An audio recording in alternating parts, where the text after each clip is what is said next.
mode.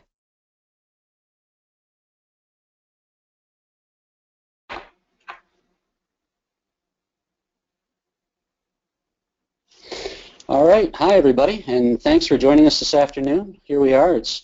This is the Sustainable Preservation Practices for Managing Storage Environments, series number 3 for 2014-2015. And this, believe it or not, is the last webinar in the series. This is number 9.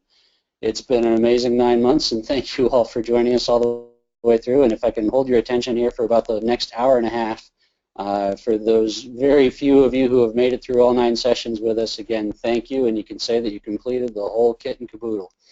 So we're going to go through here for a little bit. And today's topic is specifically kind of an overview and bringing it all together here at the end of the series. We're going to talk about this idea of becoming sustainable and really try to dive into some real-world approaches and some ways that we can apply some of the ideas and the methodologies that we've been talking about over the last few months. And just by means of introduction, for anybody who hasn't joined us in the past, as before, my name is Jeremy Linden, Senior Preservation Environment Specialist here at IPI. And sitting in the background today is our new colleague with a slightly round head, Chris Cameron. He's going to be taking care of all the technical issues in the background, and if you hear some coughing, we'll blame it on him as we go through. If you have any questions about technical support or information, we've got Lauren Parrish sitting here in the lab ready to go in terms of helping anyone get connected or figure out some sound or voice problems if they're having issues. Note the information there on the page and feel free to give her a call if you need something. Any questions, if you have them, there's a question box over in the GoToWebinar panel, usually on the right side of your screen. Feel free to send in questions as we're going through the webinar today. Most of the time I can't get to those in the middle of the presentation, in the middle of as we're kind of working through this, but I think we're going to have some good time at the end of the session today to work with some of those questions. So please do send in whatever might come to mind as we're going through the conversation today. And Chris is going to, for a few of those, Chris will get back and try to answer some in the middle of the talk as we're working through. Again, this is the 3rd series of workshops and webinars that we've done through the National Endowment for the Humanities Education and Training Grant Program. This just about wraps up this particular project through NEH. We did the initial series of on-site workshops last fall and earlier this spring. Those were 2-day workshops in 5 different locations around the country. And the webinars here, as I said, we've been doing for the last 9 months. We're going to have the last one here this afternoon. And watch in the next couple of months coming forward. We're going to go out and work on some actual different informational and educational videos that we're going to post up to YouTube. And we'll make sure that the information for those is posted on our IPI sustainability site. So if you're curious and looking for a little bit more content, we're going to try and have some fun with these and just make, if we can, preservation and sustainability a little bit entertaining. We'll see how that goes. The overview, if anybody hasn't been here before, what we're looking to achieve is a better understanding of how we can balance this primary need for most of our institutions to preserve our collection materials, but also this sort of modern, or shall we say, more timely need at the moment of thinking about energy consumption and sustainability as we start to look at natural resources around the world and what it is that it takes sometimes to maintain the preservation and collection environments that we're deeming appropriate for different materials over time. And the other part is, within that realm, trying to find what some of these practical guidelines might be for managing and reducing the risk to the collections as we're thinking through some of these new energy management practices.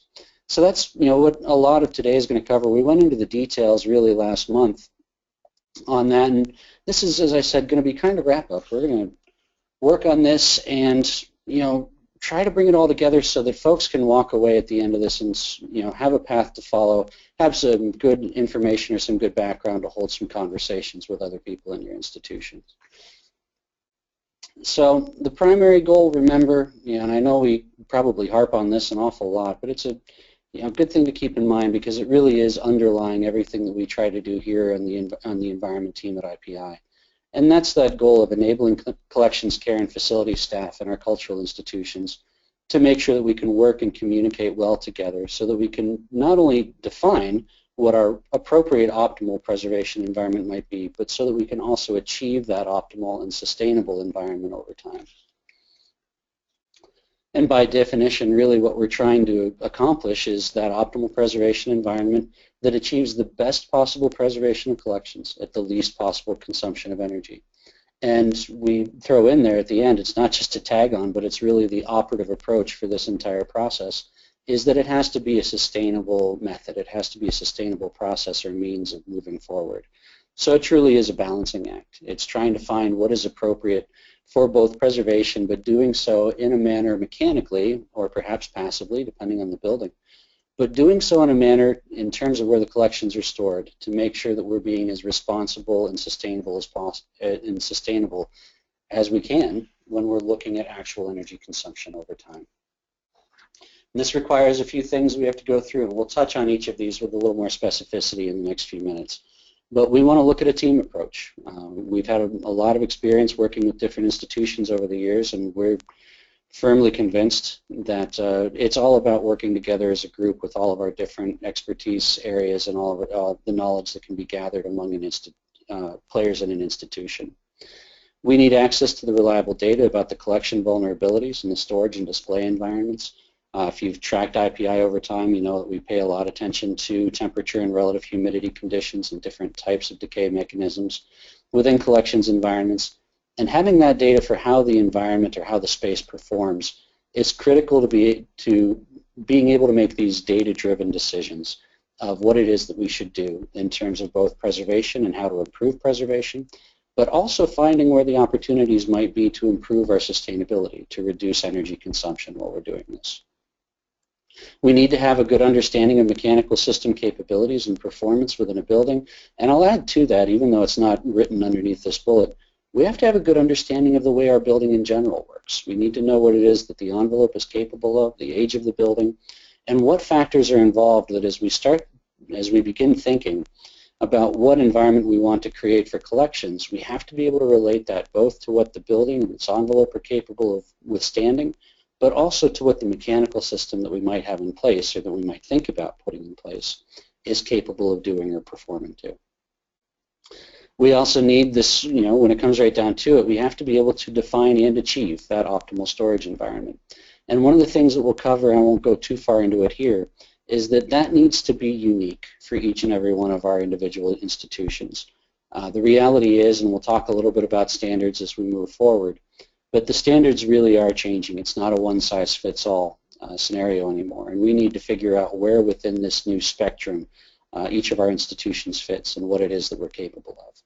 And as we figure that out, as we gain some understanding of what our expectations should be, then achieving that and moving toward those expectations really requires this long-term holistic approach of understanding not just the building components and the system components and what the collection consists of and what its preservation needs are, but that holistic approach also means we need to understand what our staffing capability is, what it is that our team members can do in their day-to-day jobs, what is reasonable and what we may not have the infrastructure for, how it is that we need to take into account funding and budgets looking at this process, how big of a concern are energy prices in our area.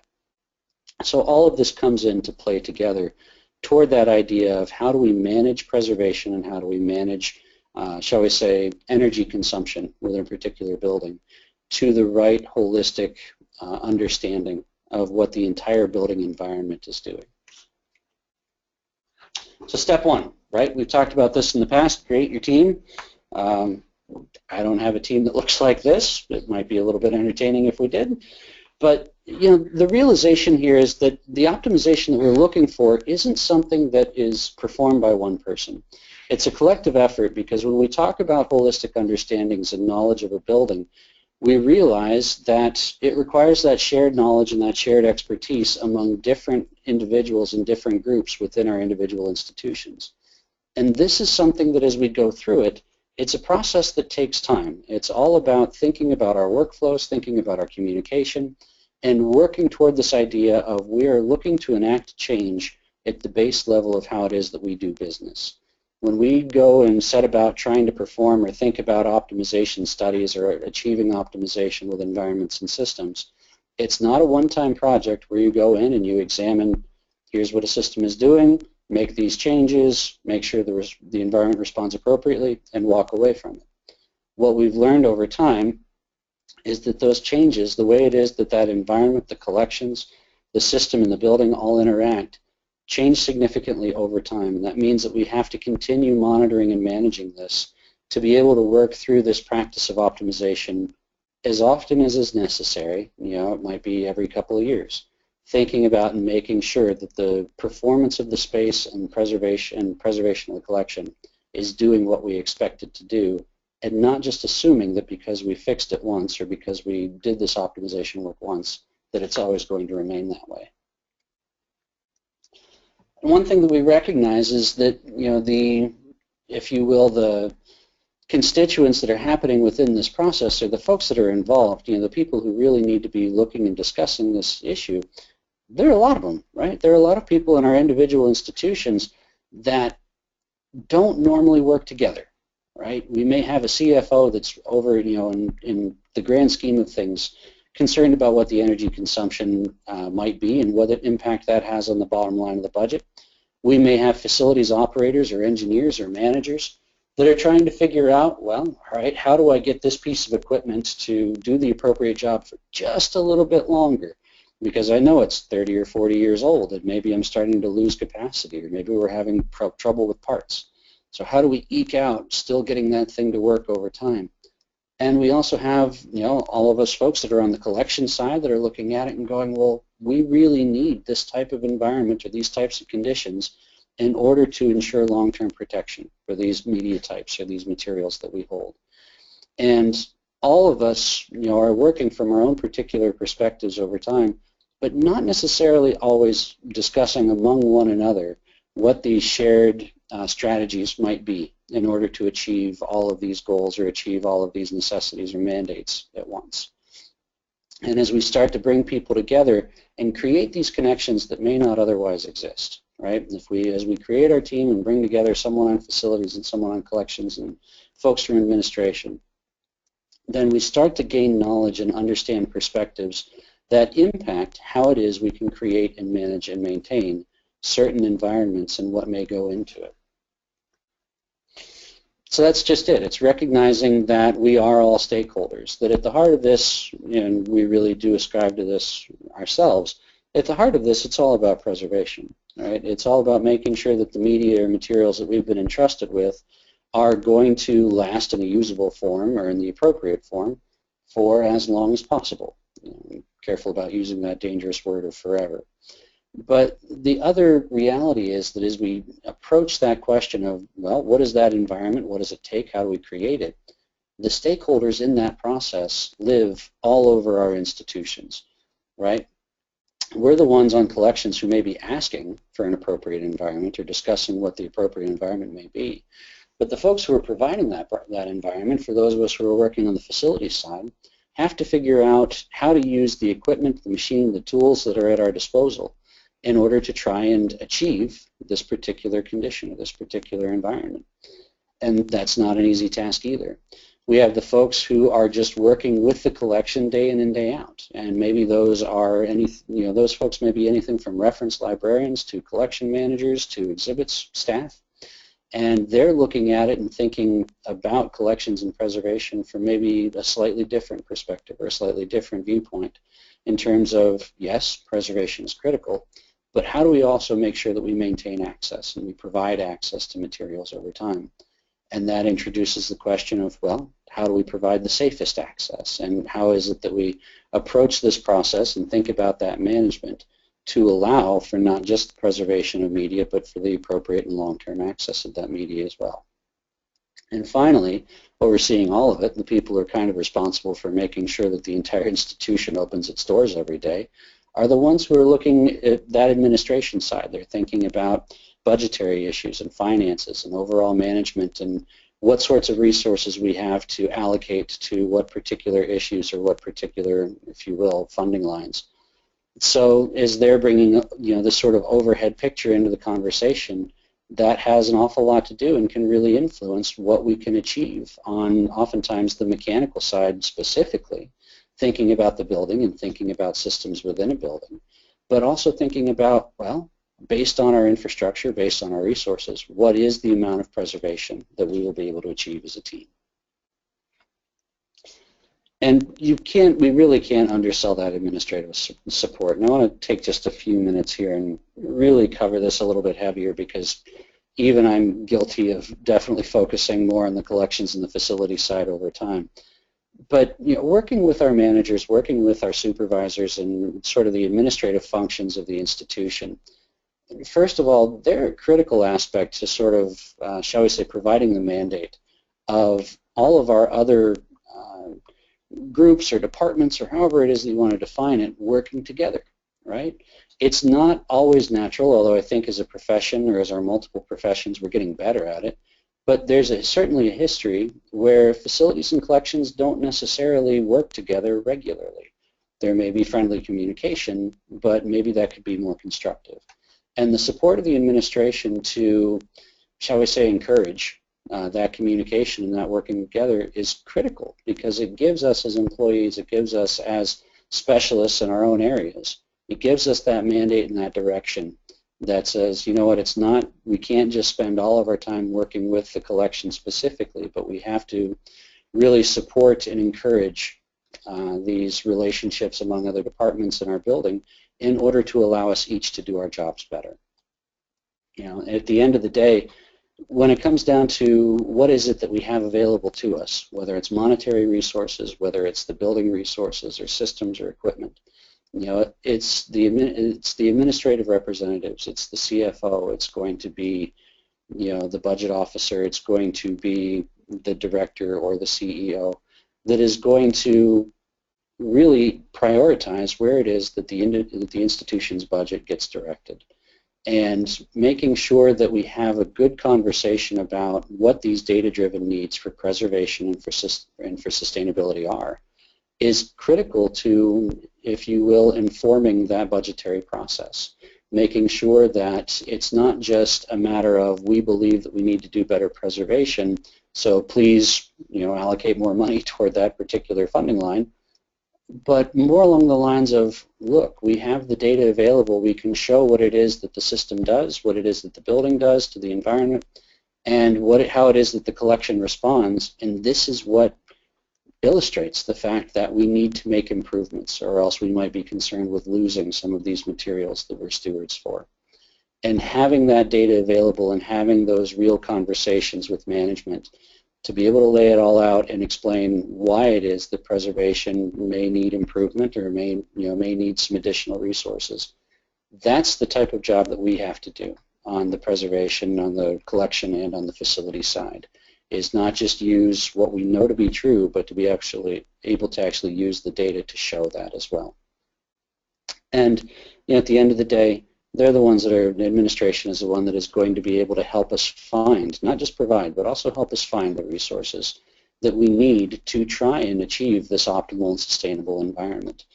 When we think about, what are the priorities for grant funding, or what are the priorities for gift donations, making sure that we're working within the administrative structure of the institution and communicating clearly the needs might allow administration to identify funding sources that in our own particular areas, whether it's collections or facilities, we may not be aware of.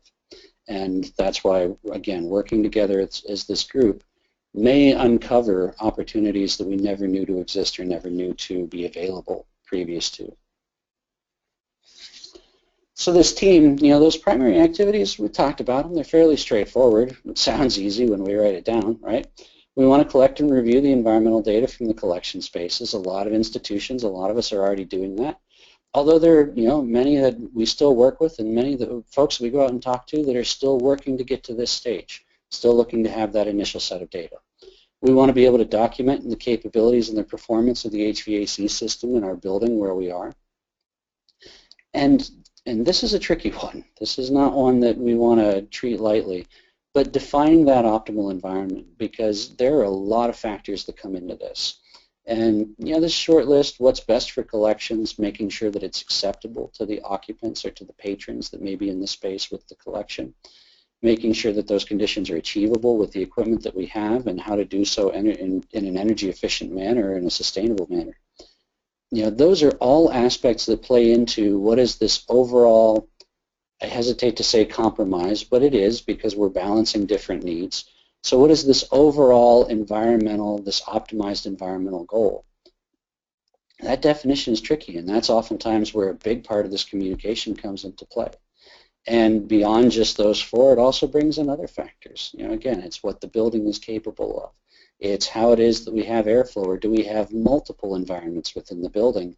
And now choosing maybe which materials exist or live within which particular environment, and creating that environment, or making sure that that environment is optimal for that type of media, is critical. It's something that we run into time and time again, where just sitting down this initial conversation of what is it that we need to achieve, and given our resources, what is it that we can achieve, matching where those are is a very significant part of this entire view.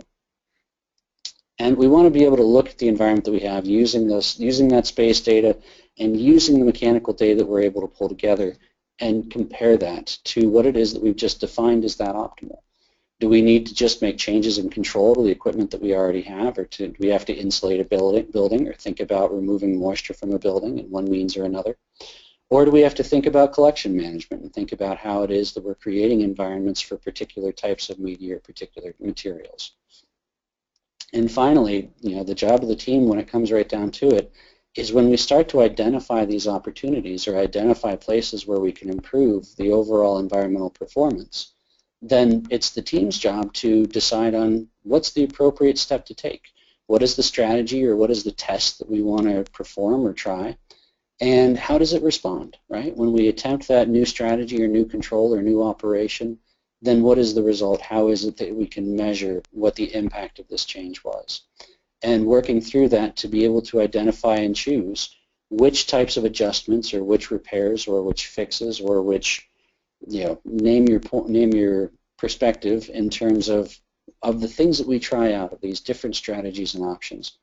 What is it that we want to keep permanently? What is it that we want to make part of our, shall we say, long-term arsenal of tools that we can put at creating this optimized environment? And which ones of these, frankly, may not work very well for our institution? And we can say that we tried it, we weren't happy or satisfied with the results, and realized that maybe this isn't the best approach for our own institution. And at the end of the day, when it comes down to goals, really, and this is, this is kind of the soft and warm and fuzzy part of this, which is always a little bit fun. It's, certainly not the data-driven perspective. But the team goals really are all about improving communication and really creating this understanding, this relationship between collections and facilities staff, and recognizing that it has to be a position of mutual respect. This is not a matter of tolerance. It's not a matter of, well, we work with each other because we have to. It's a matter of we each need to learn enough about the job that the other one does to be able to respect the effort that they have to make in order to perform it, and what it is that it takes for, on the facility side, what is it that it takes collections in order to, ensure this long-term preservation, and how is it that they have to care for materials over time, while on the collection side, making sure that we appreciate what it is that the facility staff is up against in terms of caring for and managing the building and the mechanical systems that may create our environments. And what this comes down to is, as we share this knowledge and this experience, it allows us to create not just a singular preservation or a singular energy goal, which is all too often what we see in institutions, right? We may have, shall we say, a mission statement for a collection side of an institution, or kind of a preservation mandate or preservation mission, oftentimes in certain institutions, that exists all out on its own as a directive or as a means or a guiding light for the preservation group to follow. While over on the other side of the institution, over on that facility side, or that facilities management structure, we have energy goals, or we may have preventive maintenance goals or operational goals that are all about making sure that, on the facility side, that we achieve the work that we're supposed to, that the building runs smoothly, that the equipment doesn't break down, that we are reducing our energy consumption where possible, and that we're doing so responsibly. Well, over the last decade, having, and previous to certainly, but over the years, having those separate goals was an excellent initial first step in terms of recognizing that we needed to, actually verbalize what those goals were, what it is that we were trying to achieve. And I think now in today's world, when we're looking at this sort of new combination of preservation and energy and sustainability, the understanding now is that those can't be separate goals any longer. We have to approach those goals, at least in spaces or in physical locations where collections are involved. We have to approach those goals collectively. We have to look at it and agree that this is a simultaneous goal that we have to balance, trying to achieve both appropriate results, trying to achieve both preservation and sustainability at the same time. And I hope from what we've talked about over the last few months, I hope you guys have gotten a feeling for the fact that it is attainable. We can actually achieve that if we have the right information, have the right team together, and can communicate and test and think about how to proceed and move forward. And that moving forward is really that next step or that next team goal. It's about developing that clear path to resolving the issues that we find.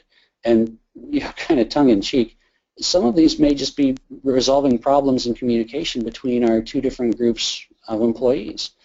But also, once we can improve that communication and sort of that interpersonal relationship, but it's also making sure that we understand how to work together to achieve the certain goals or these certain optimized environments that we've laid out. Because it's not simply about preservation, changing business, or doing things a certain way. And it's not simply about facilities, making the system do something different, or thinking about, making some improvement or repair to the building or the mechanical system. It's recognizing that most of these solutions that we look at have components that are critical to both groups and really need to be thought about, considered, and performed by both groups, and they have to work together to achieve them. And as we think about what that clear path may be, each group is going to have to institute and think about what their new processes and procedures may be in order to achieve these end goals. Some of them may be procedures or processes together. We'll talk about some examples about that. But the other part is even just within our individual departments, we may need to make adjustments in our workflow and about how it is that we do business in order to get ourselves closer to some of these optimized goals. So, real-world solutions, and I realize that this might sound a little bit, kind of big and broad, but for this stage, I think it's really appropriate from a team perspective that, the key, first of all, is that we're learning together.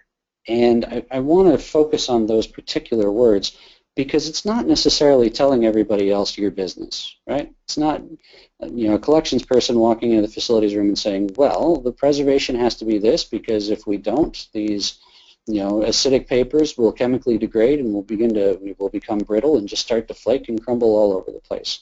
And that's how it has to be. Well, as we approach this entire process and we learn about optimization and kind of try to think about this idea of what is best on both sides, what we often find is that both groups wind up learning at the same time. We have very strong knowledge of the processes and the work that we normally do from day to day. But when we begin to redefine this work in terms of creating and finding optimal preservation environments, it's enough of a, shall we say, sidestep compared to what we would normally do as a part of business that we wind up learning more about these processes, learning more about operation, learning more about collections and more about preservation. We learn that together as a group, and that is an absolutely amazing way of being able to move forward in this process. Because at the end of the day, you have a better holistic feeling and a better appreciation for what the big picture is. And oftentimes it allows you to do your individual task within that process a lot better. And rethinking those processes, right? Again, not just, this isn't a business as usual approach. If we always did our jobs as business as usual, then very little would ever change. And really what we're asking for in terms of better and efficient and sustainable preservation and thinking about the energy consumption in that process, well, I think for the most part we know that business as usual isn't going to accomplish that. We do need to approach this from a different perspective, a different process, and try new tools and try new approaches to achieve what it is that we're looking for today. And we oftentimes don't have all of that knowledge or all the expertise that we need sitting in our own department or even in our own institution. As we're thinking about this and sitting around a table and asking, well, all right, what is the building envelope capable of? Well, argument says we may not have that knowledge, or we may not know exactly what that is with just the staff that we have within our institution. So looking for that interdisciplinary help and looking for people outside of the institution who may have specialties in particular aspects of what we're looking to do or what we're trying to figure out. Oftentimes is, again, bringing in that additional perspective and bringing in additional information that may not otherwise have been available to us. And at the end of the day, it's not simply, and this is even after we've gone through the process and made improvements, it's not about resting on our laurels and saying, you know what, we figured it out, or we think we do a pretty good job of it here. It's always asking that question, can we do better? And this isn't a gut response, although usually the answer to can we do better is yes. But when we're asking that can we do better question, it gets answered with data, right? We try to go back to the data, we go back to the system performance, we go back to the environment performance, we go back to the preservation quality or the preservation metrics, and we ask, can we do better in terms of our collection environment, in terms of energy, in terms of our workflows and our work process? Can we do better in our building? And if we continue asking ourselves that, then we're really going to initiate and encourage this long-term process that at the end of the day is going to change and improve the way it is that we do our work and the way that we do business. So just by example, a case study in Washington, D.C., this was a unique and really interesting opportunity for them. Particular institution in D.C., I won't name any names, but when we were there probably 4 or 5 years ago and working with this library, there was at that particular time a turnover in the facilities staff that meant that facilities management, for the building, walking in was essentially brand new, almost at exactly the same time that we started working together with the institution.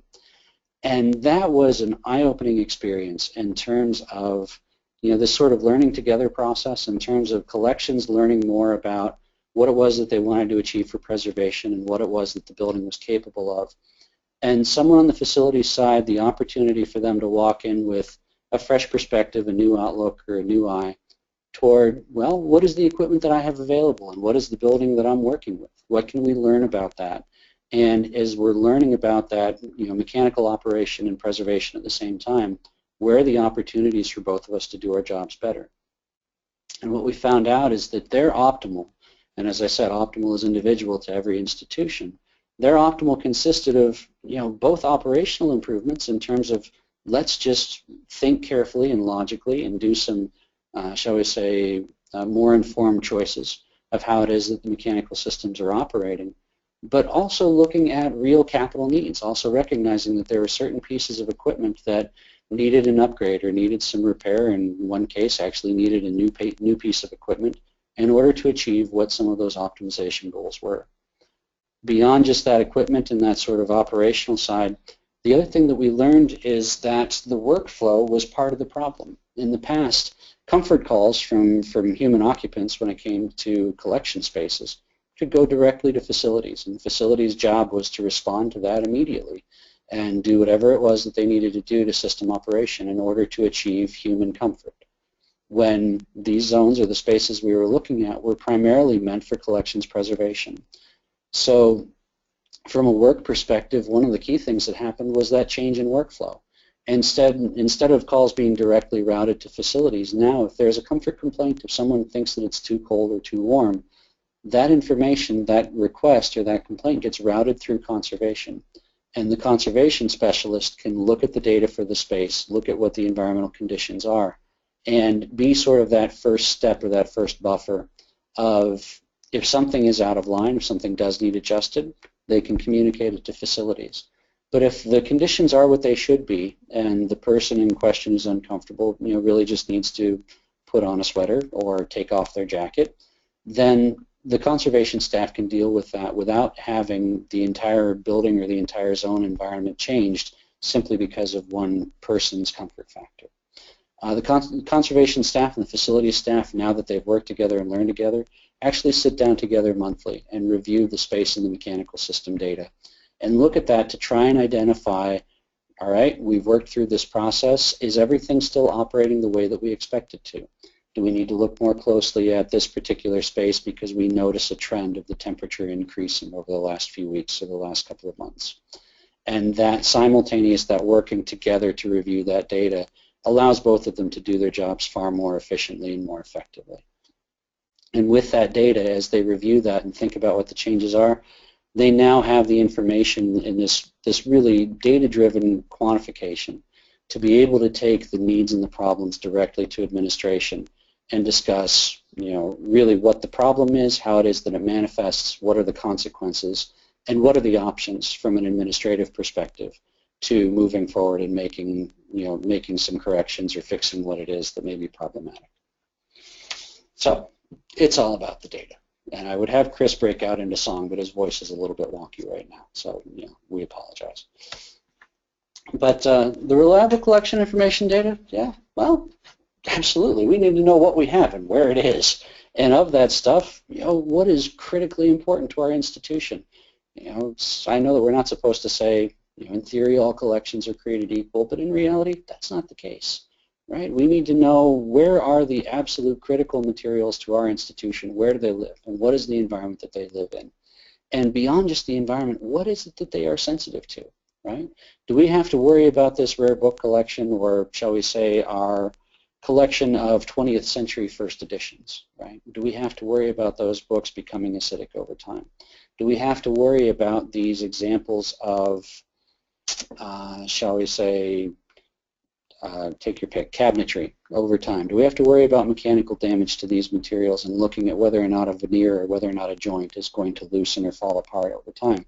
So for each of these different categories and each of our different media types, we have to have where they live, what it is that we expect from them, and what it is that we're concerned about. What is the potential risk that these may be up against? And if it's somebody else's stuff, well, sometimes that job is already done for us. We already have a loan agreement that says we will maintain this condition or this environment for these materials. And as we go through and realize the first step really is knowing what it is that the environment around those collections does. And this is one that Jim loves to say, you cannot manage what you do not measure, what you cannot measure. Well, the first key is let's measure it. Let's figure out just how hot or how cold or how damp or how dry it is that we get. Make sure that the data that we're pulling is from where the collection actually lives. And more often, maybe the opposite way of putting that is wherever we have collections material, arguably we need to have data. I get a lot of questions from folks over time. Well, I don't have a data logger in my office. Well, do you have institutional collection material in your office that stays there for an extended period of time? Oh, yeah, our collection of X, Y, and Z sits on a bookshelf right across from my desk. Okay, well, in that case, let's get a data logger in the office. Let's know what's going on, and let's think about whether the environment in your office is more appropriate for you as a person or whether it's more appropriate for the material that you're trying to preserve over time. We want to have at least one full year of data for analysis. We've talked about that in the past. And accuracy and battery life are pretty critical, right? We want to make sure that we can gather data for a long period of time so that we have this power of comparison, so that we can look at what the long-term impact of these conditions are on preservation. Being able to compare one year to the next is very, very helpful, especially when we start thinking about managing the environment from the perspective of the building and the mechanical system.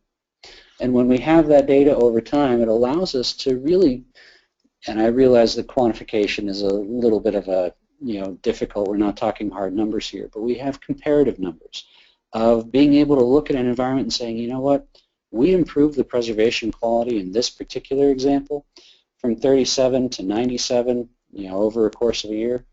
Wow, that's a threefold improvement, or that's, increasing the lifespan of the collection by about a factor of 3, give or take. Those are really important bits of information to have, not just in terms of understanding what the threat is, but frankly also to be able to understand what the consequences of our actions and our improvements are. To be able to look at it and say, yeah, not only did we think we were doing the right thing, but at the end of the day, we've got some data that shows pretty strongly that we made some good choices and that we are doing a much better job now with the investment and the work that we put into it than what we were doing previously. So solutions, what is it we have to think about? Well, first question, do we have the environmental data for all the different parts of our building that hold collections? And think about that. If you've got collections that are spread all over the place, hither and yon, then maybe one of the things we want to consider is there any way that we can consolidate? Is there an appropriate way to make a section of the building or an environmental zone, an air handling zone, specific for collection storage and not trying to mix these missions or mandates of preservation and human comfort? When we have data, once we have that data, let's work together with our facilities colleagues, or if there are facilities folks listening in, let's work together with collections colleagues and use our combined knowledge and our combined experience of how the building and how the collections work to try and explain some of the trends and some of the different data patterns that we're looking at. If we realize all of a sudden every summer that, hey, look, the RH goes up in the summertime, maybe on the preservation side, we realized that several years ago. Facilities may be able to look at that and say, yeah, the reason for that is that our chiller doesn't have the capacity to get the dew point down. That's what it is. So now we can start kind of focusing in and thinking about what it is that we might want to improve or make a change to. And as we're looking at that data, well, what improvements do we need to make, right? What are the actual risks to the collection at this particular point in time? But not just the fact that we need to make improvements, but actually having an idea, and this is where the optimization comes into play, having an idea of what this preservation goal might look like, right? Are we trying to take a space that is in Florida and make it maintain 30% relative humidity in the middle of summer? That's quite a lofty goal, and maybe it's not an appropriate goal. So thinking about what these appropriate and new preservation goals may be and allowing that to define how it is that we work on improvement or make changes or experimentation. As we look through, and this comes into a play for a lot of different institutions, especially museums, especially cases where we've got a lot of different media types within one particular environment or zone, we need to ask ourselves, what is the appropriate preservation condition? And that condition, are we creating that for the majority of the objects in the space or in the room? Or are we creating that condition for one specific object that happens to be particularly sensitive? And this is something that we see fairly often. We'll walk through a room or we'll look at a particular collection space and someone will say, oh, well, we have a small batch of acetate film over here in the corner that really needs significantly cool conditions. So we're trying to drive the temperature down in this space as much as possible, and you realize that we've got too high of a relative humidity as a result. Maybe the solution, rather than trying to condition the entire space for one small collection of acetate film, is to find a better microenvironment solution for the acetate. Maybe that's a freezer, or maybe that's just a smaller room conditioned to a lower temperature. That allows us to do something that is more attainable or more reasonable from both temperature and relative humidity conditions for the majority of the objects that are stored. The flat line that we've used over the years may not be the best option, right? We've talked about over the last few months how it is that 70 degrees, well, maybe that's the best we can do in summertime, but in many, many circumstances around the world, we realize that we may have better options or better possibilities for preservation in a winter during a cold season. In terms of relative humidity, well, what does the collection actually need? As we've looked at materials research and performed a lot more material science and studies in the last 15 years, give or take, we're learning that different materials might have broader ranges of, shall we say, elastic shape change. And it seems that we're having a little bit of an audio problem. I apologize if we cut out on anybody. We'll keep going. So as we're thinking about those relative humidity conditions, recognizing that depending on the collection type that we're working with, those old standards of plus or minus 5 degrees really may not be necessary for these media types. We may be able to achieve equally as good preservation using a broader range of relative humidity that would also allow us to achieve some of those sustainability or energy savings goals. And that's, again, looking at this from that broader overhead and sort of optimizing view. And at the end of the day, are there some materials that, look, we'd be better off just putting these someplace else, right? If we've got an attic space, that might not be the best spot for your degrading acetate film or your acidic paper materials, because guess what? That rate of decay is going to get sped up an awful lot. So thinking about what spaces or what environments within our building we have available to us, and really, working to match materials with the right environment where possible. Not too long ago in Chicago, I was working with an institution, and they were coming into it sort of from let's just get started with this entire process, right? They had never had environmental data logging capability within the collection spaces in the past.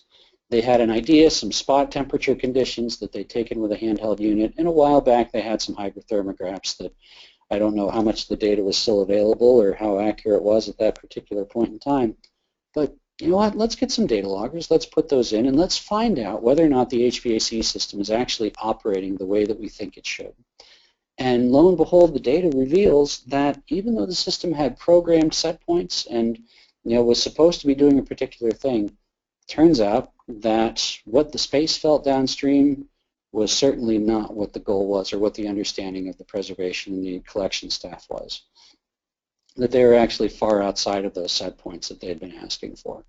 And this inspired a review of really their overall, not just the environments and not just what it is that the systems had to do, but it inspired a review of their own collections management and sort of exhibit and loan practices, and made them look at it and go, well, if these conditions are the best that we can currently perform, even if we're working toward improvements, then how do we need to think about collections management, or how do we need to think about exhibit policies over time? And if we're looking at exhibits right now and looking at those environments, then as we start to look at our own storage environments, gosh, are we going to find the same thing? Are we going to find that what we thought was happening really just isn't the case because we didn't have data that recorded what was going on in the past?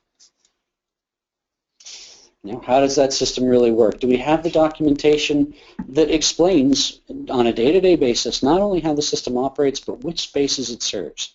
And this can be amazingly tricky. The number of times when it comes to mechanical systems in a building, oftentimes our involvement is all based on a reactionary assumption of if something breaks, then it's our job to go out and try to fix it. Right? We look for the part that isn't moving, we look for the part that we think is the culprit, and we adjust it, or we change it, or we replace it, and we respond to whatever the problem performance or the problem issue may have been. Well, if the thing never breaks, then what we find out when we go out to institutions and work on this documentation process is that oftentimes we run into a lot of surprises. There are assumptions that this particular collection space, this particular storage area is served by this air handler, or it has this relationship with the rooms next door to it. But you start digging into the documentation and tracing ductwork and looking at systems and looking at controls, and you realize, wait a minute, this space isn't served by that air handler at all. It's actually served by this one over on the other side of the building that serves all of these other spaces, whether it may be office spaces or educational spaces, or if we're talking storage and exhibit spaces. So understand what it is, who talks to whom, what space is being served by what mechanical system, and identify what those system capabilities are for each individual system or individual zone in terms of the amount of heating and cooling and how much moisture management they can perform. What is it that they were designed to do? What is it that they are currently doing, and how well does that match up to what the preservation and optimization goals might be? And we want to compare that performance, what it is that they're doing right now, to, gosh, okay, could we make it do better? Should the capacity be there to be able to improve some of this performance or some of this operation? Or are we looking at a circumstance or scenario where we need something that this particular, and whether it could be a mechanical system or building envelope, simply isn't capable of providing to us, and therefore we need to make some capital investment to adjusting and changing that equation, if you will.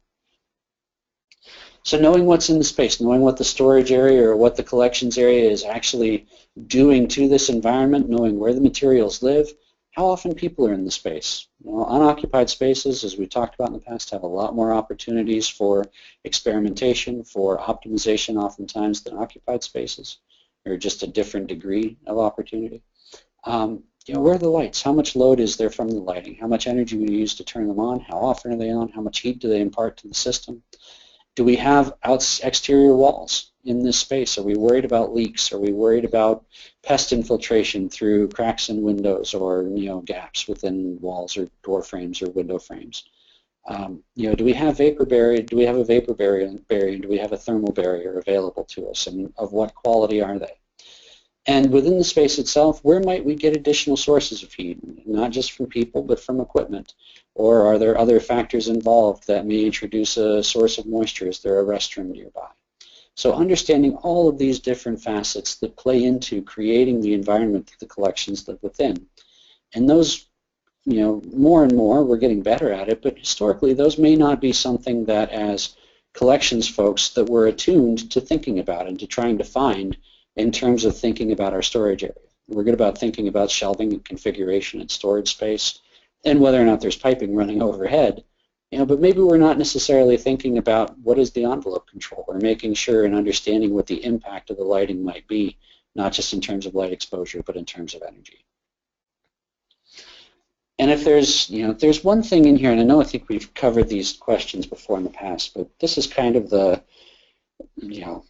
big, let's make a poster out of this sucker and throw it up on the wall for every time our team gets together and meets. Let's review these questions together and think about whether or not we're doing it appropriately. So what preservation climate is the existing system capable of delivering on an annual basis, right? So what should the system actually be giving us? And that's all about learning what it was meant to do originally, what is that original capacity. And once we've answered that question of what it's capable of, now we look at it and look at the current operation, whether it's with data loggers or control systems.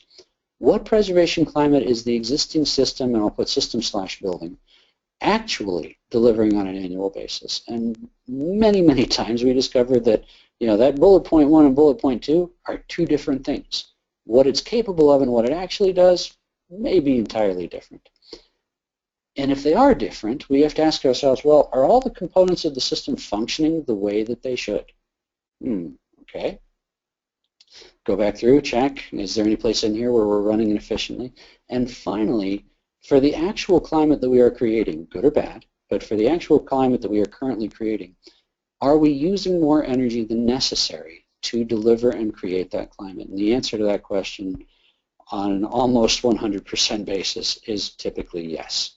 Right? As we start to look at environments and thinking about what those set point conditions are and what the ranges of appropriate conditions might be, almost always when we're working with institutions and we're getting into this optimization approach and thinking about what is optimal operation to be able to reduce energy consumption, we discovered that the system does far more work and is running far more often, much more so than it actually needs to in order to achieve the specific preservation environments that have been laid out. And it's about looking at that operation and asking ourselves, well, are there ways that we can try backing off on some facet of this operation to see whether or not the environment changes or whether or not it stays the same? The team over time, right, we're going to correct some of those system malfunctions that we find. If the space is too warm or too humid or too dry, we want to be able to use the data that we have and make sure that we can both account for what is causing those changes and trying to make some corrections, but also try to figure out when we make that change, be able to document the fact that we did have an impact, that we were able to change the behavior, correct what that incorrect, or correct what that performance was previously.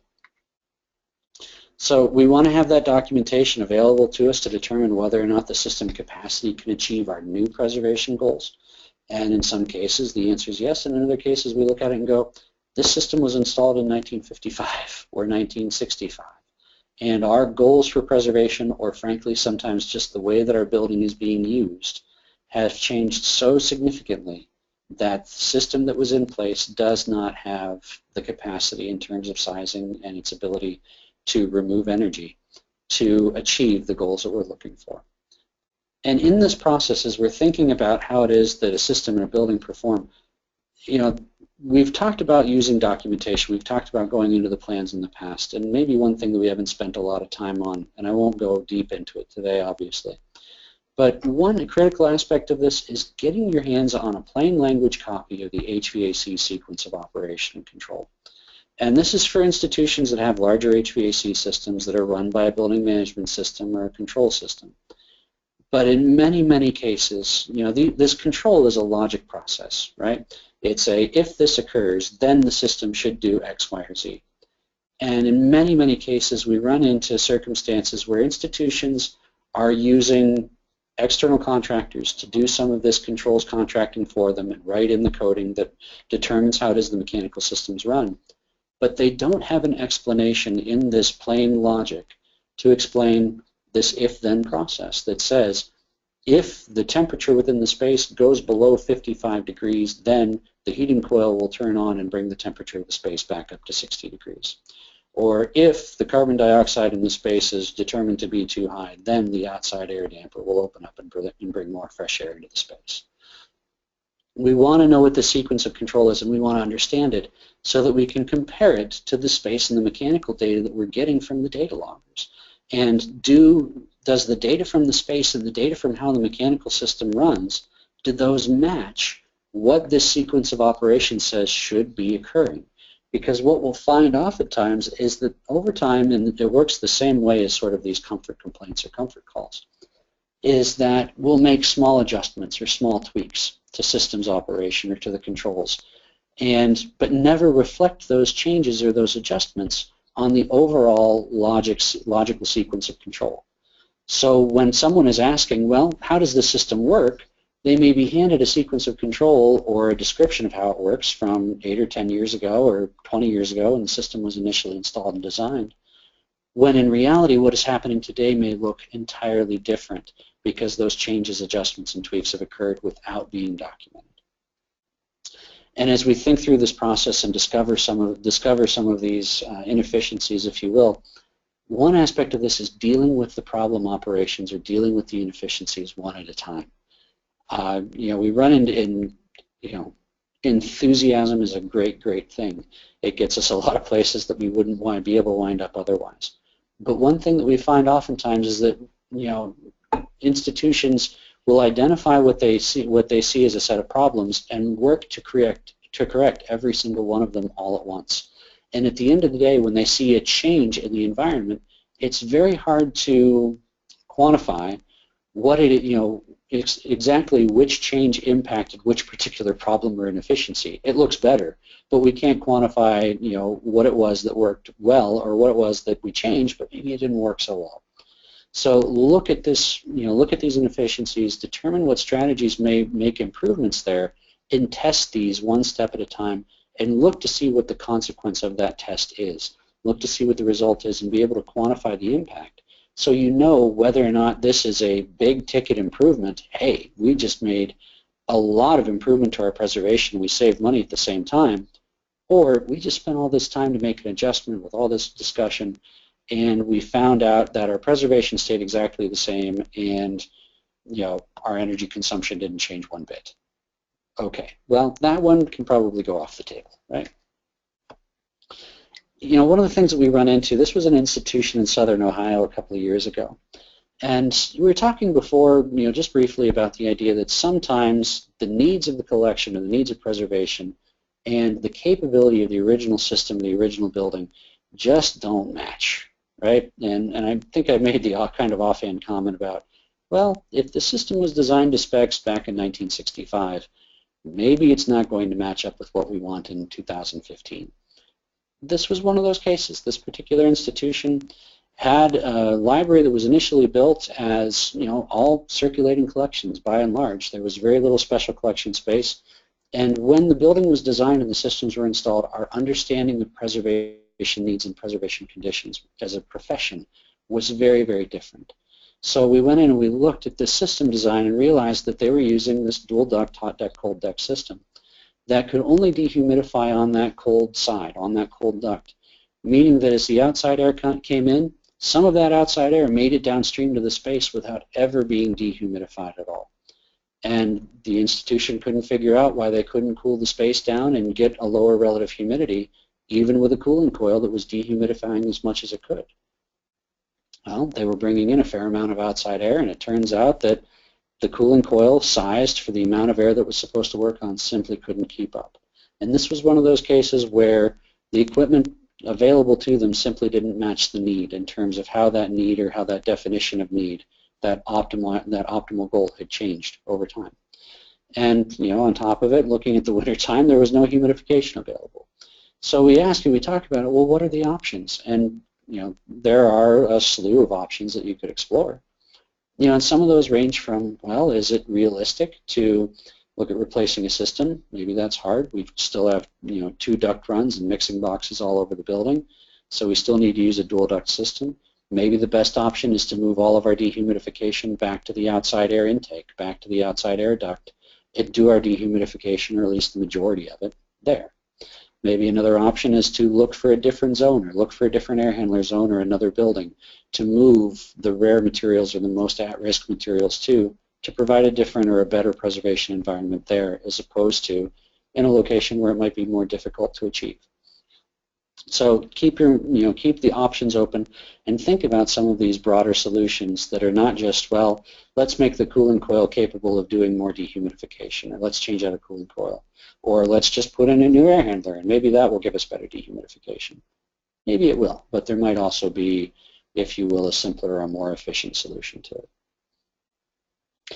So, we get that these things change over time, right? We're now asking for today in 2015, by and large, for environmental conditions that are, in many cases, different than what we've asked for the last 20 or 30 years. For those of us who were brought up on and sort of, kind of brought through grad school on this idea of the flatline 70-50 rule, as we're looking at materials research and understanding that, first of all, correct, we can't treat every bit of material the same, although there are certainly large similar families that we can treat together, but also recognizing that for many of these materials that there are broader ranges that can be appropriate, and we have to think about those critically. Well, this is something that's been in process and in play now for a few years, and we're starting to see some changes based even on the international standardization. We're seeing things like the British PAS 198 and then what is now, I think there's currently a European Union draft for new environmental conditions, at least for archival and library materials. There's also a new international draft from ISO that's being looked at right now that changes archival and library storage, thinking about these wider spectrums of, I guess supposedly, or I guess appropriately, that would be spectra, but you guys get the idea. But looking at these, what is the range of the appropriate temperature and relative humidity that we might use over the course of seasons in different applications, rather than saying there's a one-size-fits-all best condition that is exactly 70 degrees or 68 degrees and 50% relative humidity. And where this new spectrum of control for temp and RH comes from is, first of all, this recognition that we know cooler temperatures for the vast majority of materials that we work with are better, that they slow down this decay rate, and they really create opportunities for longevity in collections that are extremely beneficial, especially for highly at-risk materials such as film and certain photograph collections. But we also recognize that if we have wide and frequent fluctuations, this is a little bit of a loose terminology, shall we say, because it still does vary by material. But yeah, there's absolutely the risk that if we take a certain object and we fluctuate it by 30 to 40 degrees Fahrenheit within a day, that could cause some significant damage to an object all in and of itself. Now, for many institutions, especially ones where we have some means of mechanical control, those very wide fluctuations are not our day-to-day, everyday concern, right? We may be looking at smaller fluctuations of 5 degrees, which is going to have very little impact on any aspect of the collection that we're working with. The relative humidity limits that we're looking at, well, again, if we think about the majority of materials that we're thinking about, this 30 to 55% is very appropriate for a lot of our collections media and a lot of our different pieces and materials that we're working with. And that's moving away from these tight tolerances, both because we realize that there's not much of a preservation benefit from it, but also because as we start to balance our preservation needs along with sustainability and energy consumption needs, we realize that tight tolerances, both on temperature and relative humidity, are quite expensive and really very difficult to justify for the majority of the materials, the impact that they have on overall preservation. And as we look at this sort of in this more holistic manner, we realize that it's really the extremes, by and large, that we have to be most concerned about. Going too damp, above 60 to 65% for a lot of materials, or too dry, having these bottom limits of about 30 to 25%, that when we start to get down in particularly above or below those ranges, that's where we know for almost all media that we work with that we're going to be causing damage. And those are the places that we want to recognize the risk and try to avoid those conditions. So when we think about it moving forward, our goal here is really to make sure that the system and the building consistently produce the best preservation environment that they're capable of doing with the least consumption of energy, right?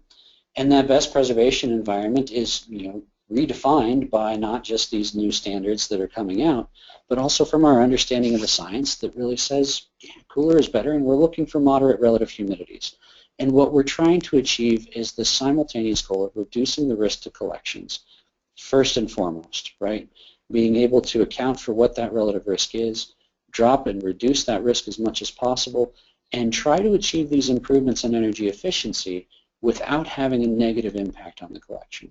If we can do energy efficiency and if we can be more efficient, better way of putting it, with energy, and not have any impact on the preservation quality overall for the space and for the material, excellent. That's a win in a neutral situation.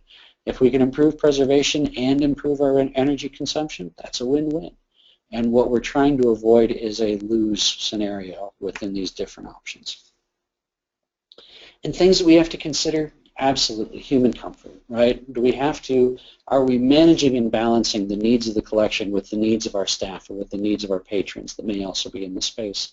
Because humans, in terms of what it is that we can both work in and what it is that we also will tolerate from, shall we say, a comfort perspective for visitors to our institutions, have a far narrower range of comfort or a far narrower range that is appropriate than our collection materials do. It's very hard to make it colder than 65 degrees in an occupied space. But maybe we can work on that. Maybe we can think about how to separate a work area from a storage facility. Maybe we can think about how to, provide human comfort conditions when the building is occupied. But when the building isn't occupied, let's let the condition turn back or set back to some other condition that might be better for the collection for 10 or 12 hours overnight. Really, when it comes down to it, it's a little bit of negotiation. What temperature will the occupants tolerate?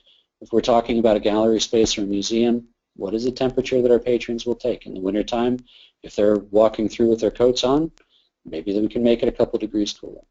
If we're talking about a high bay, high density offsite storage facility that's already at 50 degrees, well, will our staff who work in that 50 degrees, are they open to maybe going to 45 degrees, especially in parts of the year and seasons of the year where we have cooler conditions outside anyway? Will our occupants, will our workers tolerate that slightly lesser temperature condition in the interest of better preservation and saving energy?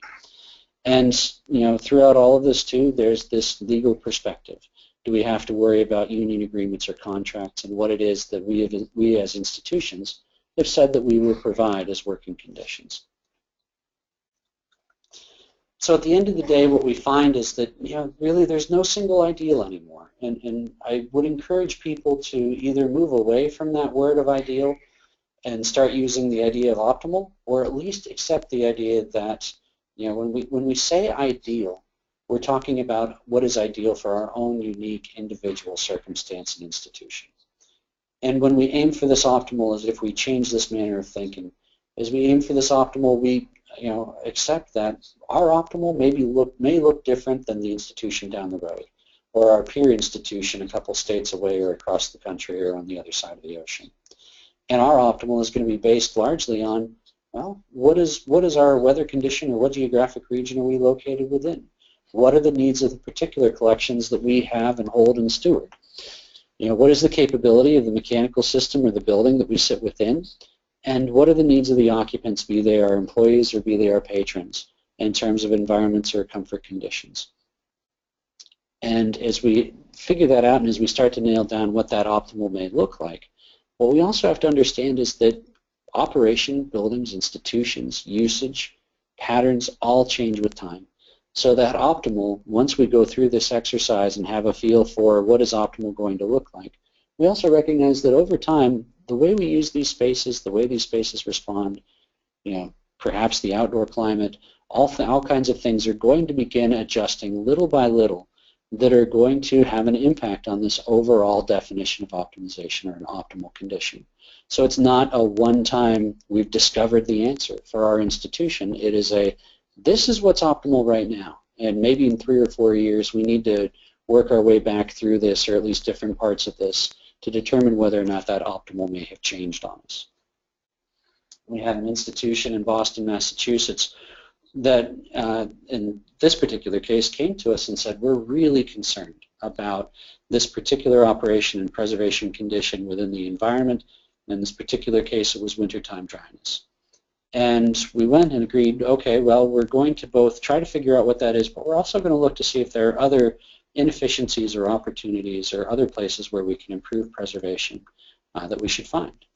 And when we got there, we realized, first of all, that they had already done an energy study, which was great on their part. They had looked for these opportunities to try and not waste as much energy as they may have been doing previously, but that the opportunities that were laid out were severely limited based on these sort of old preservation goals or these old preservation constraints, and that the energy consultant they were working with was very concerned about not exploring certain potential opportunities because they weren't sure what was okay in terms of the collection, in terms of what it is that the preservation environment needed. So by working as a team and working together with us from the outside, but also the engineer and the institutional collections and facilities staff, and sitting down and talking together, we were able to come up with what were appropriate preservation goals for the collection and for the institution that allowed for a lot bigger, a lot broader opportunity in terms of thinking about energy and thinking about building and system operation, and really wound up identifying, shall we say, critical inefficiencies or critical opportunities also to improve preservation that were not the original dryness problem that they came to us with. They initially came and said, we want to figure out this particular issue, and as we dig deeper into it as a team, we realize, well, the bigger issue is really this, and we can make improvements here that are going to largely offset or have a much greater impact than this particular noticed issue in the past with dryness, and let's also work on fixing that at the same time. In another circumstance, again, thinking about some of these newer definitions or newer approaches to preservation, as we're using this thinking, keep in mind that it also creates a lot of new opportunities when it comes to renovation, when it comes to new construction, for both whether it's purely a storage facility, whether it's an occupied facility, whether it's a museum space or a workspace or an exhibit space or whatever the case may be. Don't use the old standards from 15 and 20 years ago to build something in 2015. Think about what it is that we've learned in the interim. Think about the information that we have and what our goals are in terms of both preservation and building operation and long-term sustainability, to really try and design and think about what it is that we want a new optimal building to look like, or a new optimal environment to look like.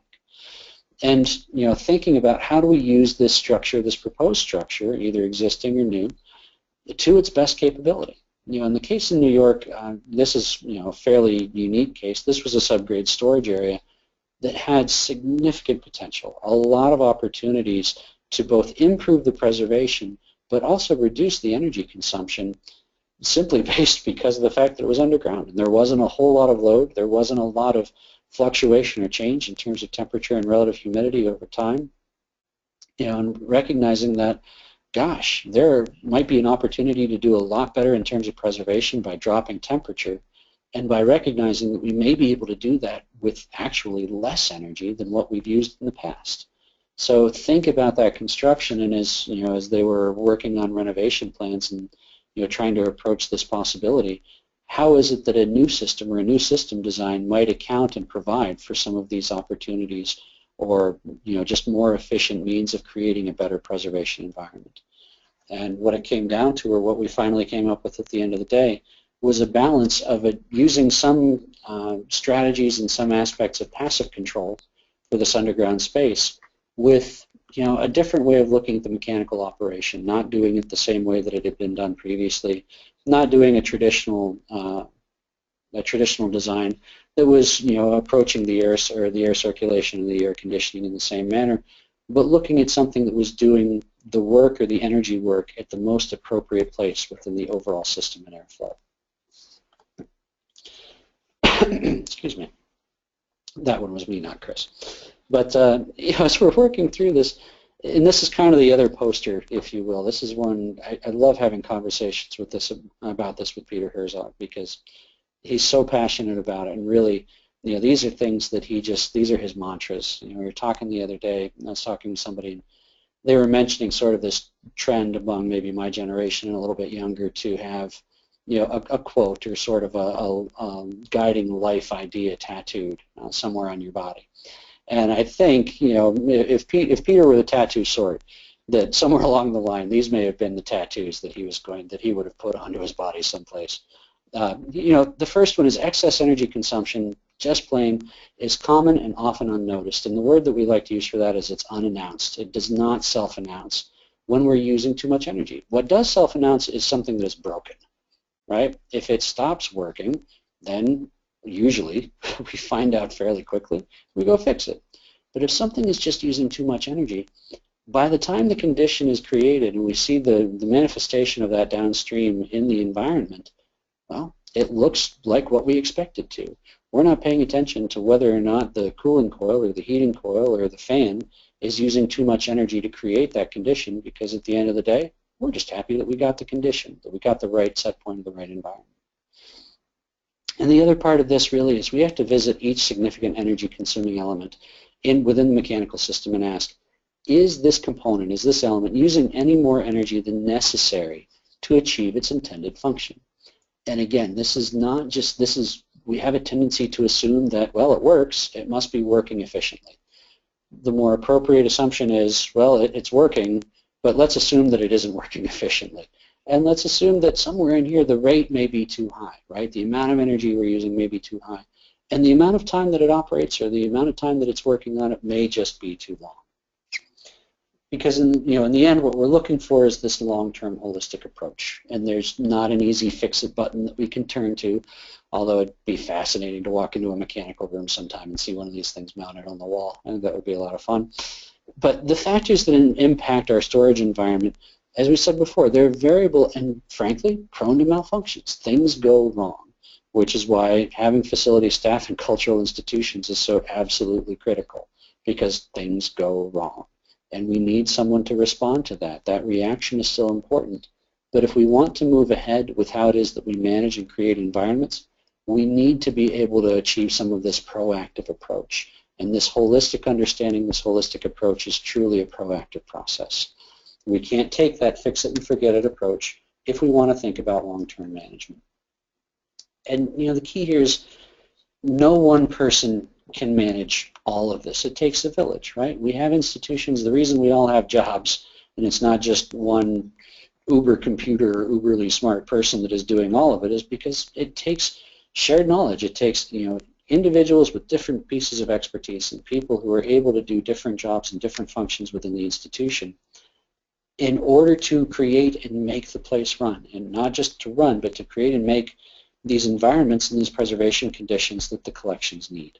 So in order to reach this holistic understanding, no one person has all of this knowledge. We have to have knowledge from different facets of the institution. Everybody at those different facets is going to have to take some degree of responsibility for achieving these goals together. And we have to talk about it. We have to have regular communication and also constructive communication, obviously, among colleagues, so that we can work on this holistic team view in understanding of the building and the contents. And it's highly unlikely that any one single person in an institution is going to be able to achieve this whole holistic understanding of the entire building on their own. And let me say that if you ever do meet that person, or if they ever do achieve that, for Pete's sake, don't let them walk out the door, because that knowledge is gold. And at the end of the day, what are some of the opportunities? What might work out? What are we going to get out of this? Well, we might be able to save both staff time and energy costs if we're all working more efficiently together, right? We're going to understand better on the collection side really when we have to go bug the facility staff and say, this is seriously a problem that we need to talk about and see if we can remedy, as opposed to, oh, look, there's a 3-degree blip in the space temperature, but the same thing happened a few days ago, and I realized that within 2 hours it had resolved itself. This is not something we're going to be concerned about. The other part is that the facility staff have a better realistic understanding of what it is that they need to try and achieve with the collections, with the mechanical systems and with the building, as opposed to every time we have this, as I said, that little blip that occurs, as opposed to the alarm going off in the control system and facilities jumping to try and remedy what was a 2 or 3 degree change that really is just a part of the normal building operation, is a part of the normal building response, and is likely in many cases to resolve itself in a fairly short period of time. And between the two groups, having these clearly defined expectations of how we need to work together moving forward. Because the key really is to identify what it is at the end of the day that we all need to spend our time on most critically. What is it that really matters and what is most efficient? It's all about this simple and practical risk management. We want to think more about these sustained high periods of high and low temperature or high and low relative humidity, and think about how it is, for these seasonal extremes, oftentimes is a good way of putting it. Think about how it is that we can reduce those, that we can reduce the extremes, bring those back a little bit to this appropriate band that we recognize and that we've looked at and considered as safe for the collections that we have. And these smaller temporary spikes, especially if we see that historically they tend to resolve themselves very quickly. We talked about equilibration rates and how we understand the rate, how we understand equilibration for temperature and relative humidity in previous sessions. Let's not worry as much about these very short-term occurrences that have very little impact on the collection and long-term preservation. And recognizing and having in mind what are these safe and risk zones for temperature and relative humidity. You've seen these tables before. I'm not going to spend a whole lot of time on this, but use something like this. Have something like this available for your institution, for your staff, and for your collection staff and facility staff as well, to understand what it is that is appropriate and for different types of materials. What is it that some of our goals might want to look like, especially when it comes to relative humidity.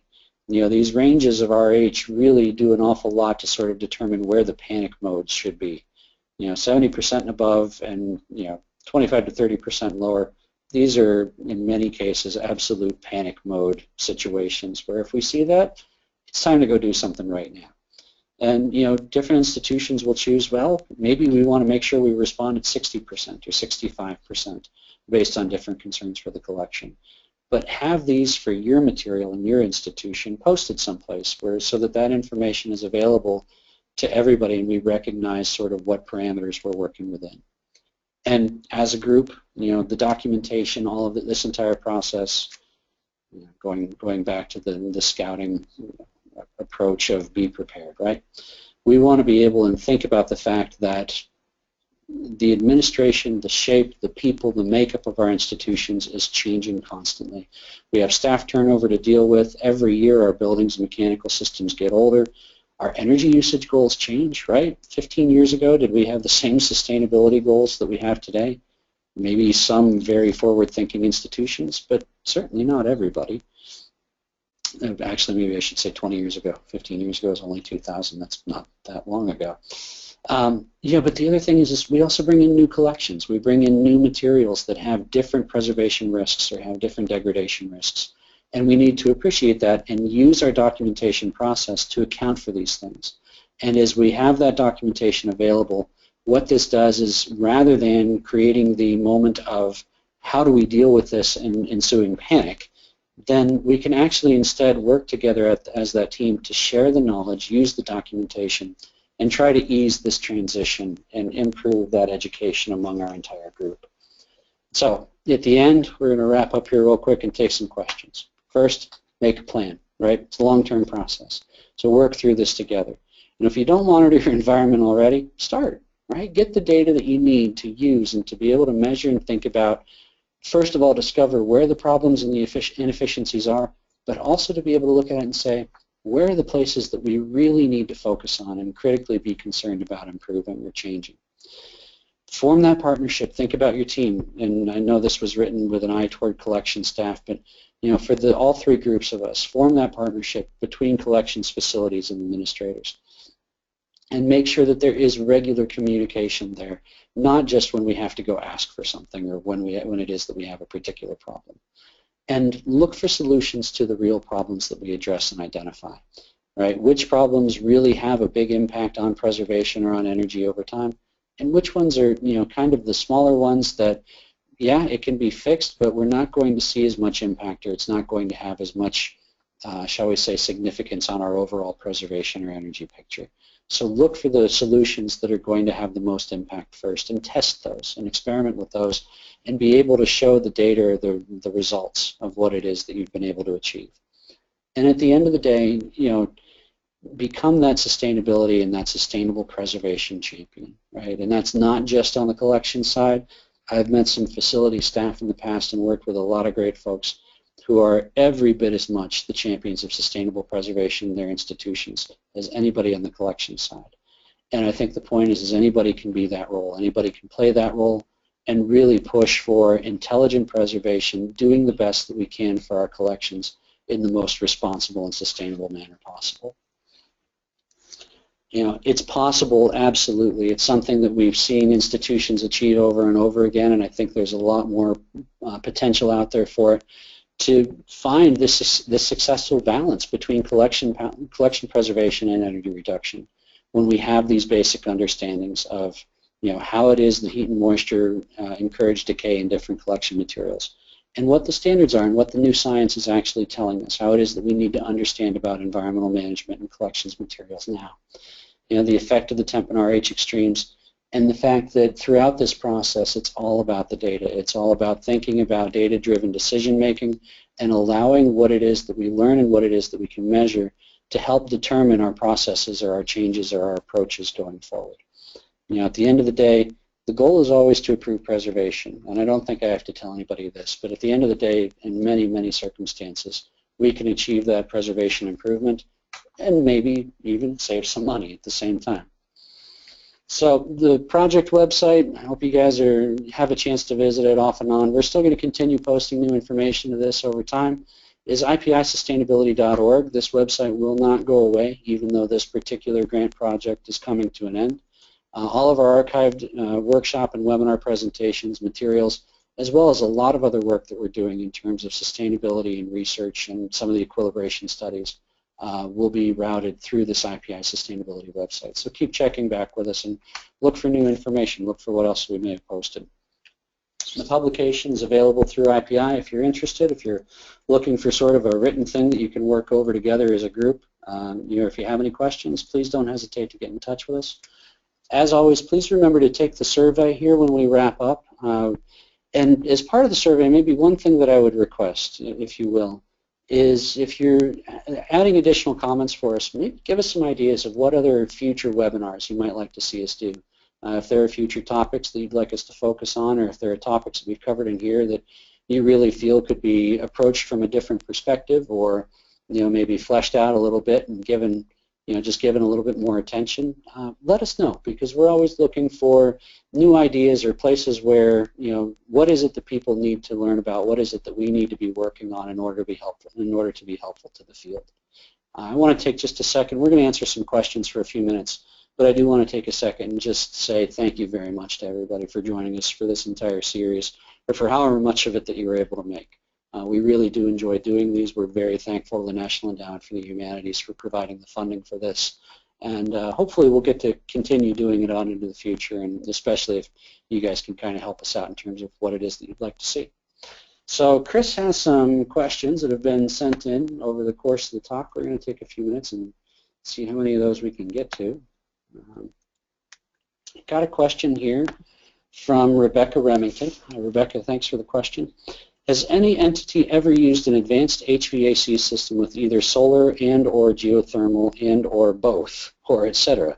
Case studies or ideas for, is it the same as regular HVAC, and any thoughts? Rebecca, the short answer is yes to both, although I don't know, I'm not sure of any instances personally of both solar and geothermal being used in conjunction with one another, but I wouldn't be shocked if there were examples out there. Case studies, they're more of on an individual institution case-by-case basis. I don't have any particular case studies for it myself. I've run into a number of people who have worked in one aspect or another of this. In terms of it being the regular HVAC, really when we think about solar, when we think about geothermal or wind energy or any of these more sustainable energy sources, these are sort of on the background side of providing the energy to the mechanical system. At the end of the day, the primary components of the primary operation of the mechanical system may look quite similar to a sort of traditional design. But the energy that feeds those, whether it's solar power that is driving, let's say, a fan on a mechanical system, the fan looks the same. The power is just coming from a different place. Whether we're talking about water that is circulating through a coil that was used with a geothermal source in terms of energy rejection, then again, the coil may look exactly the same, at least to most of our eyes. The actual design may be ever so slightly different.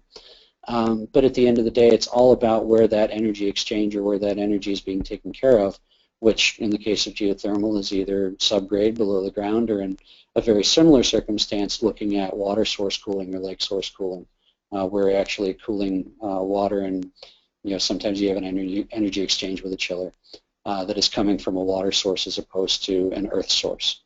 And in terms of wind energy, the same deal. If you're working primarily with electric components, if you have electric heating elements within the system, if you're dealing with a Deskin system that is in charge of cooling, or maybe a direct expansion, just sort of a traditional refrigerant-based air conditioning system, those all run on electrical energy. So that can be a wind power source, that can be a solar source, any of those that may drive that actual equipment. But at the end of the day, the HVAC system will look very similar.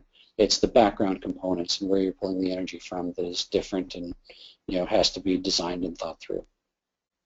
Let's see here. Wow, we have no other questions. I've either bored you to tears or, ooh, look at this. All right, we have this is exciting. We have another question. Let's see here. This one's from Rebecca again. I think I've got two. Let's see here. Is it acceptable to include HVAC vendors too? This would be for a new build or renovation issue. In terms of your team, yes, absolutely. I think, and I'm assuming that that's the question you're asking, Rebecca. But yeah, it certainly is acceptable to include your HVAC vendor, especially if it's a long-term vendor, and in many cases these folks become more of a partner to the institution over time.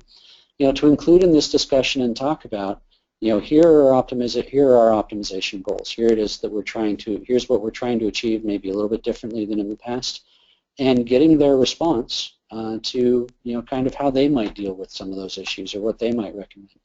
The only trick there is, of course, you're paying for it.